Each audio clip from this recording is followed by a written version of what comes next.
고린도전서 11장 17절에서 26절 말씀 우리 한 절씩 교독하겠습니다. 내가 명하는 이 일에 너희를 칭찬하지 아니하나니 이는 너희의 모임이 유익이 못되고 도리어 해로움이라.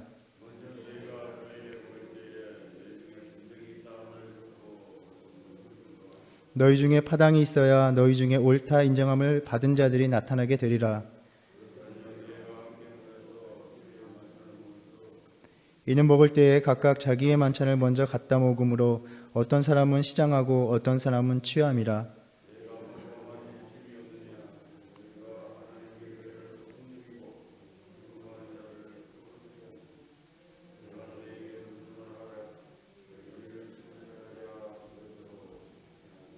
내가 너희에게 전한 것은 주께 받은 것이니 곧 주 예수께서 잡히시던 밤에 떡을 가지사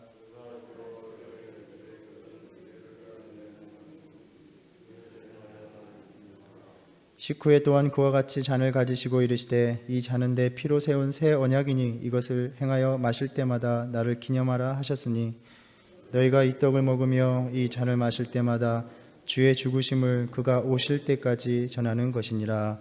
아멘. 어제 말씀에서 사도 바울은 고린도 교인들에게 자신이 전해준 전통을 잘 지키고 있다고 칭찬으로 시작하면서 예배의 남녀 처신에 대해서 가르침을 주었습니다. 그런데 오늘 말씀은 아쉽게도 칭찬이 아니라 책망으로 시작합니다. 내가 명하는 이 일에 너희를 칭찬하지 아니하나니 이는 너희의 모임이 유익이 못되고 도리어 해로움이라 이렇게 말합니다. 바울은 공동체가 주의 만찬을 가질 때에 분열된 모습을 보이고 있다라고 전해받았고 교회의 불일치된 모습에 대해서 다시 한번 강한 가르침을 주어야 했습니다. 우리가 계속해서 묵상하지만 이 고린도 교인들의 분열된 모습은 계속해서 반복되는 문제였습니다. 서로 각기 다른 지도자를 선호하면서 파당을 지었고 이것은 모두 십자가의 도를 온전히 이해하지 못한 데서 비롯되었습니다.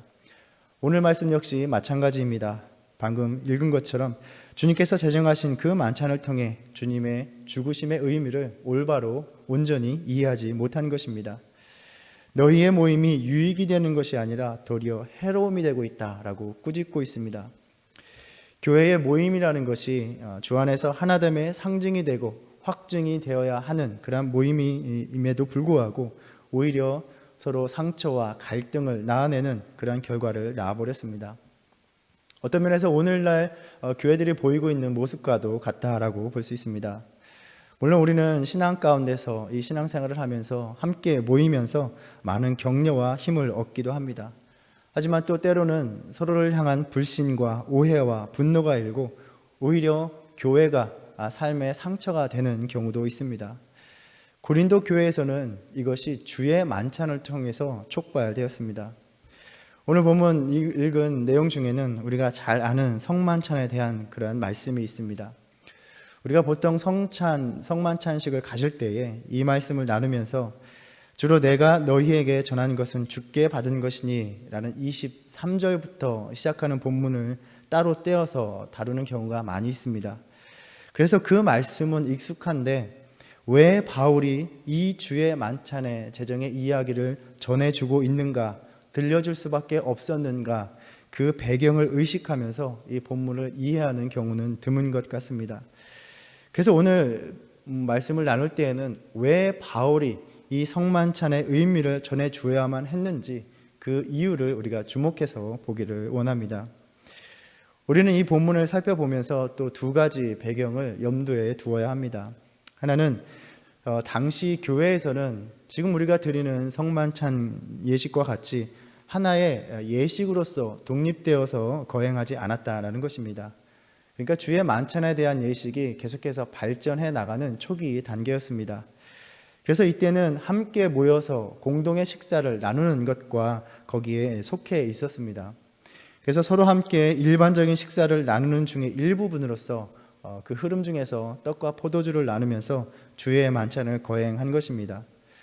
그러니까 오늘날과 같이 예배에 독립된 의식이라기보다는 그들이 함께 나누었던 실제적인 식사였다는 것입니다. 또 한 가지는 그 당시 이 고린도 교회 또 초대교회가 다 비슷하지만 오늘날처럼 우리처럼 별도로 예배를 드릴 수 있는 그러한 건물이 없었다는 것입니다. 그러니까 가정에서 모이는 가정교회의 형태였습니다. 그러니까 모임의 장소는 여러 사람을 수용할 수 있는 그러한 큰 저택을 소유한 부유한 이들의 가정집에서 모인 것입니다. 이러한 배경을 좀 생각해 본다면 오늘날 우리가 나누는 친교처럼 모든 사람이 한 장소에 모여서 같은 음식을 같이 준비하면서 나누는 그런 친교가 아니었기 때문에 어떤 면에서는 분열이 일어나는 것이 자연스럽기도 했을 것이다. 우리는 상상해 볼 수도 있습니다. 우리는 이 본문을 읽으며 왜 사람들이 함께 모여서 이 먹는 것 가지고 그런가, 함께 모여서 먹으며 즐거운 시간을 가지면 될 텐데 왜 먹는 것 가지고 이러한 일이 발생했을까 생소하기도 합니다. 그런데 그 당시에 고린도 교인들에게는 그리스 로마 문화에서 이것이 아주 자연스럽고 자신들은 정상적이다 생각했던 것입니다. 말한 것처럼 어느 한 가정, 부유한 사람의 집에서 모였습니다. 로마 시대의 집에 대한 고고학적 연구에 따르면 가정집에서 식사를 할 수 있는 그러한 공간은 트리클리니움이라는 공간으로서 9명 정도밖에 수용할 수 없었습니다. 아마 인터넷을 통해서 로마의 시대의 집의 구조를 찾아보신다면 쉽게 보실 수 있을 것입니다. 우리가 알듯이 이 당시에 식사하는 모습은 비스듬히 누운 자세로 음식을 먹는 것입니다. 또 오늘날 우리들의 가정집도 가족들이 식사할 수 있는 공간이 마치 수십 명이 먹을 수 있는 그러한 공간으로 되어 있지는 않습니다. 그러면 약 9명의 사람들이 그 비스듬히 누워서 식사할 수 있는 공간 그 이외의 사람들은 아트리움이라는 그 집안의 앞마당에 나와서 각자 앉거나 서서 식사를 하게 됩니다. 이곳은 약 30명에서 40명을 수용할 수 있는 공간이라고 합니다. 우리가 어디에서 모여서 식사를 하더라도 자연스럽게 가까운 사람들, 편한 사람들끼리 모여서 식사를 하게 됩니다. 이런 교회 모임을 초대하는 사람들은 말한 것처럼 공동체 안에서 제법 큰 집을 가지고 있는 부유한 성도 중에 한 사람이었습니다. 그러면 약 9명 정도가 모여서 식사할 수 있는 공간이라면 누가 식사를 하겠습니까? 그 집 주인과 친한 사람들, 대체적으로 같은 상류층에 속한 사람들이 서로 모여서 식사를 하게 되었을 것입니다. 그리고 이러한 공동의 식사는 우리 교회처럼 한 가지 메뉴를 정해서 다 같이 모여서 준비를 하며 하는 식사가 아니었습니다. 가능한 한 각자 자신의 음식을 가져와서 서로 함께 나누는 것입니다. 그리고 오늘날처럼 정확히 시계가 있는 것도 아니고 정시에 모이는 것도 아닙니다. 아마도 그 모임이 정해졌을 때 경제적으로 여유가 있는 사람들은 굳이 생계를 위해서 늦게까지 일할 필요가 없었을 것입니다. 그렇기 때문에 저녁 이른 시간에 일찍이 모임을 갖기 시작합니다. 그리고 여유가 있기 때문에 좋은 음식을 가져옵니다. 그런데 가져와서 기다리는 것이 아니라 각자 자기들끼리 모여서 먼저 식사를 시작하는 것입니다. 어디에서 식사를 시작하겠습니까? 바로 아까 말했던 트리클리니움이라는 그곳에 모여서 비스듬히 누운 채로 편하게 식사를 시작하였을 것입니다. 그 위에의 사람들, 아마도 가난한 사람들은 생계를 위해서 늦게까지 일해야 하고 또 노예 신분이었던 사람은 자신의 주인의 허락을 받아야 하기에 그 허락을 받은 이후에 예배 모임에 참석할 수 있었을 것입니다. 그러니 일찍 온 사람들로부터 계속해서 모임 중간중간에 사람들이 계속해서 모였을 것입니다. 그리고 오는 사람들 중에는 여러 가지 사정 때문에 또 부유하지 않기 때문에 미처 음식을 준비해 오지 못하는 사람들도 있었을 것입니다. 그런데 문제는 아까 이야기한 것처럼 그렇게 모든 사람이 다 모일 때까지 기다리는 것이 아닙니다. 먼저 온 사람들이, 여유 있는 사람들이 좋은 음식을 가지고 와서 자기들끼리 먼저 그 공간에서 식사를 시작하는 것입니다. 자기들은 그렇게 좋은 음식으로 잔치를 벌입니다. 오늘날과 같으면 나중에 오는 사람들을 배려해서 음식을 조금 떼어놓고 자기들끼리 식사를 하겠지만 그러한 배려는 전혀 없이 음식을 남겨두거나 그런 것이 아니라 그저 자기들이 가져온 것을 마음껏 먹으면서 담소를 나누며 즐기는 것입니다. 이것이 어색할 수도 있지만 우리가 생각하기에는 이상하지만 그 당시에 신분 차이에 익숙한 그런 문화에 익숙한 사람들은 자신들의 특권을 이용하는 것에 길들여져 있었고 익숙해져 있었던 것입니다. 또 하나는 이것은 내가 가져온 음식이니까 다른 사람까지 신경 쓸 필요가 있나 하면서 자기들끼리 그렇게 마음껏 먹고 마시고 즐기는 것입니다. 이러한 분위기를 상상해 본다면 당시의 성만찬 장면이 어떠했는지 쉽게 떠올릴 수 있을 것입니다. 아마 교회 안에서 광고가 나갑니다. 자, 이 어느 날 모여서 우리가 함께 예배를 드리고 저녁 식사를 하겠습니다. 이 성도님의 집에서 모이도록 하겠습니다. 각자 음식을 준비해서 오시기 바랍니다. 그러면 이제 저녁 시간이기 때문에 이른 시간에 올 수 있는 사람들은 아마도 5시, 6시경에 부유한 이들이 먼저 값진 음식을 가지고 모이기 시작합니다. 이들은 안락한 아까 말한 그 식당의 공간에서 서로 좋은 분위기 속에서 대화를 하며 식사를 시작합니다. 그리고 1시간, 2시간이 지나면서 이제 바깥 앞마당에 사람들이 오기 시작합니다. 가난한 사람들은 생계를 위해서 늦게까지 아마도 힘든 노동을 하다 당도했을 것입니다. 그런데 그 시간 동안 먼저 식사를 한 사람들이 음식을 마음껏 먹는 동안 남아있는 음식이 거의 없는 것입니다. 늦게 온 이들은 아마 남아있는 음식도 없었을 경우도 있었을 것이고 또 미처 자신들은 음식을 준비하지 못한 경우도 있었을 것입니다. 이들은 고된 하루의 노동으로 인해서 상당히 허기가 져 있는 상태입니다. 그런데 먼저 온 이들은 그동안 마음껏 식사를 하면서 배가 불러 있습니다. 그렇게 공동의 식사를 다 같이 마치고 이제 주의 만찬을 나눌 순서가 되는 것입니다. 자, 다 함께 떡과 포도주 잔을 들겠습니다. 그런데 주님의 만찬을 시작하는 그 주님의 만찬을 받는 이 순간에 누군가는 그렇게 주체 없이 배가 불러 있고 누군가는 그렇게 여전히 빈속으로 배가 고파 있었던 것입니다. 그 몸과 피를 흘려서 우리를 하나로 만드신 주님을 기념하는 그 자리에서 오히려 교회의 교인들의 그 자신들의 서열과 신분의 차이를 더욱 철저하게 맛보았던 것입니다.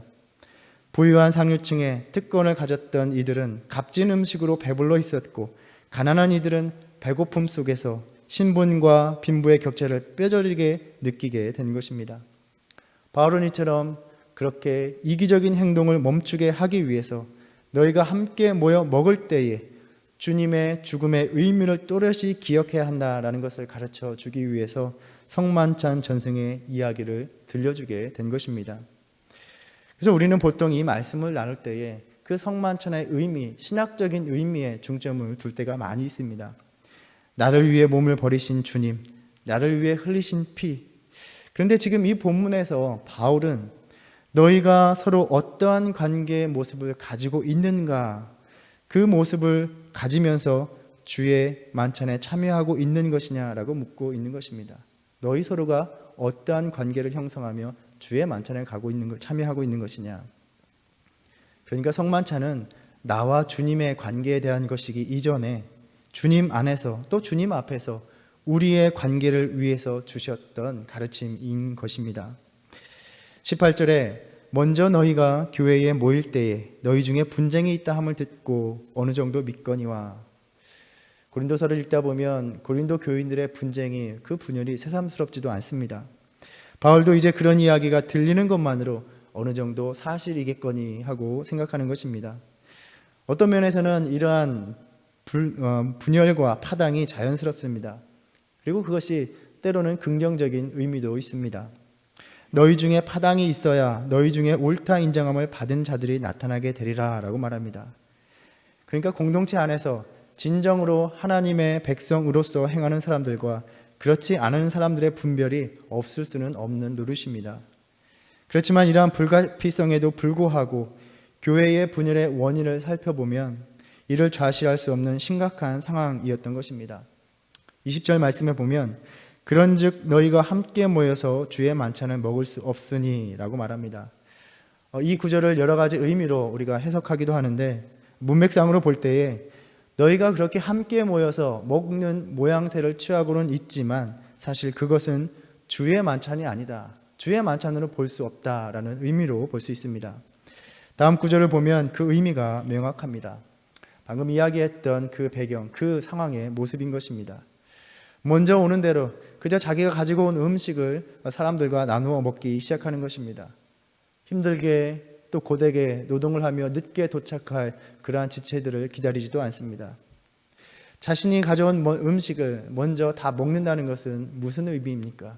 이것은 내 것이니 굳이 내가 남과 나눌 필요가 없다.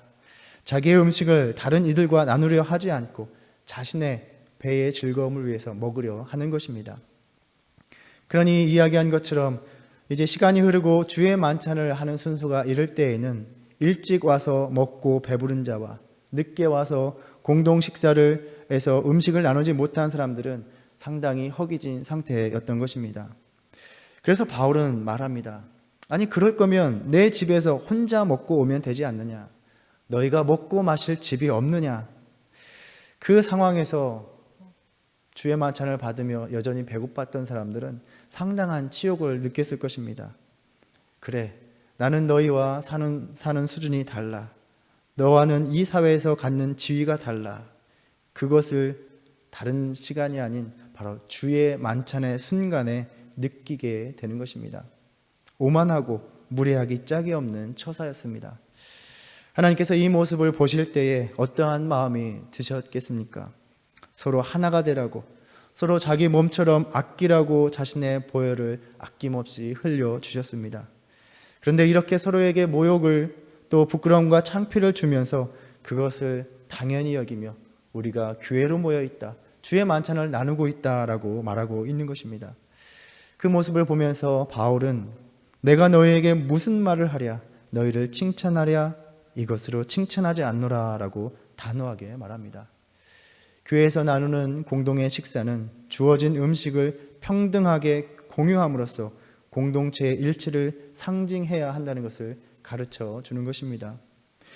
우리가 성만찬 예식을 갖다 보면 때로는 빵을 포도주에 담가서 받기도 하지만 또 때로는 모두가 다 똑같이 한 조각 포도주 한 잔을 받는 경우도 있습니다. 그것은 주님 안에서 우리는 똑같이 주님의 사랑을 받는 자라는 그러한 사회적인 의미가 담겨 있습니다.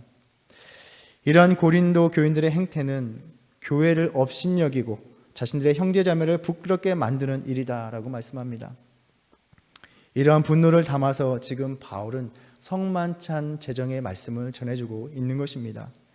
주님의 만찬은 예수님의 십자가 죽음을 통해서 이루어 주신 하나님의 구원의 행위가 기억되어야 하는 그러한 의식이 되어야 한다는 것입니다. 예수님께서 십자가 위에서 그 고통을 당하며 왜 죽임을 당하셨습니까? 왜 여러분과 저를 위해서 그 치욕스러운 자리로 나가셔야만 했습니까? 그 의미를 기억하면서 기념하면서 주님께서 그 백성들과 다시 함께 하시는 사건, 임재하시는 사건이 바로 성만찬인 것입니다. 주님께서는 여러분과 저를 위해서 또 자신이 아닌 다른 이들을 위해서 그것도 자신의 죗값으로 죽어 마땅한 이들을 위해서 자신의 생명을 다 내어 놓으셨습니다. 이 죽음으로 인해서 우리를 하나님과의 새로운 관계로, 언약의 관계로 이끌어 주셨고 이 언약 가운데 주님께서 우리에게 새로운 율법, 계명을 주셨습니다. 그 언약 안에서 살아가기 위한 조건으로 주신 율법인 것입니다. 새 계명을 너희에게 주노니 서로 사랑하라. 내가 너희를 사랑한 것 같이 너희도 서로 사랑하라 라고 하셨습니다.